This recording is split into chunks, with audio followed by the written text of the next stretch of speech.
राम राम भाई साहब आज बात करते हैं जेनेटिक्स की स्टडी पर।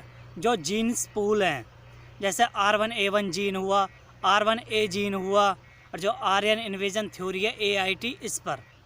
तो भाई साहब जो हमारे साइंटिस्ट हैं वो जेनेटिक्स की स्टडी करना चाहते हैं और जो भी जीन पूल्स हैं, जो भी हमारे यहाँ पर नॉर्थ साउथ में जो डिवाइड बताया जाता है इन यूरोप सेंट्रिक आइडियोलॉजीज़ द्वारा, उसको जो ये तोड़ रहे हैं, इन पर ये हमारे साइंटिस्ट स्टडी करना चाहते हैं। तो पर भाई साहब उनके पास फंडिंग की कमी है, ना तो कोई स्टेट गवर्नमेंट और ना सेंट्रल गवर्नमेंट इन्हें फंड कर रही है, और ना ही कोई ज़्यादा बड़ी कोई रिसर्च लैब है। सिर्फ 2 ही लैब है, एक है लखनऊ में और दूसरी है हैदराबाद में।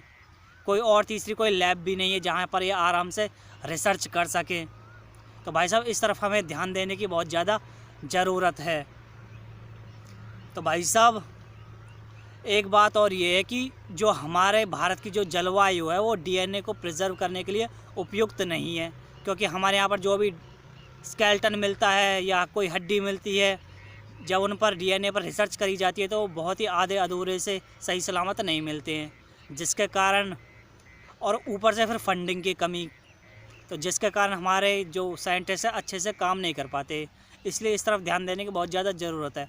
और एक बात ये है, जो हमारे साइंटिस्ट हैं वो हिमालयन रीजन में जाकर, क्योंकि वो ठंडा होता है, वहाँ पर यदि कोई स्केलेटन मिलता है तो वो उसका जो DNA वो प्रिजर्व मिल सकता है, इसलिए वो वहाँ जाकर रिसर्च करना चाहते हैं। पर ना तो कोई सेंट्रल गवर्नमेंट और ना ही हमारी स्टेट गवर्नमेंट ध्यान दे रही है इस तरफ।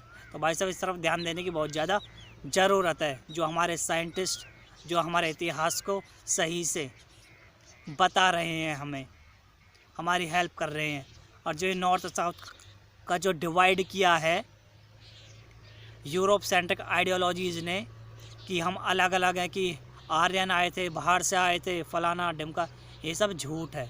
इन सब का खंडन हो चुका है। कुछ रिसर्च तो बाहर आ चुकी हैं, वाइट पेपर आ चुके हैं बाहर। तो भाई साहब इस तरफ हमें ध्यान देने की बहुत ज़्यादा ज़रूरत है।